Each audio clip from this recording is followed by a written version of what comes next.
babai ish presidentit Hashim Thaçi, I cili vdiq në moshën 87 vjeçare.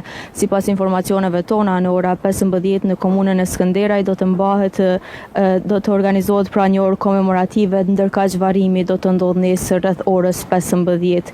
Haxhi Thaçi, kujtojmë se është përballur me një sëmundje kronike ku si pasojë e kësaj edhe vdeq dhe kohëve të fundit ka qëndruar I shtrirë në Çukukë dhe ka marrë trajtimet. Ai vdeq disa ditë më vonë pasi u vizitua pra nga djali I tij Hashim Thaçi. Vizitë kjo e kryer nën masa të rrepta sigurie të gjykatës speciale. Vizitën e fundit pra e ka kryer të enjtën Hashim Thaçi, ku ka qëndruar 3 orë me babain e sëmur dhe Haga ja ka mundsuar këtë vizitë pas disa refuzimeve.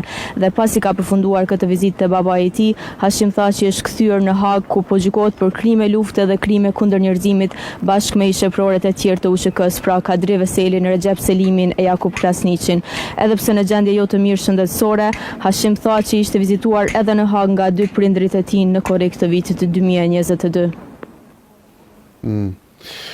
Natyrisht shfrytëzoj rastin miq t'i shprehi ngushëllimet e mia dhe të gjithë medias dhe të familjes Thaçi, ngushëllime të veçanta ish presidentit të Republikës së Kosovës Hashim Thaçi, një dhimbje e madhe, natyrisht shumë fishohet kur merret parasysh e gjithë dhimbja që shkaktohet nga padrejtësia, nga një padrejtësi e cila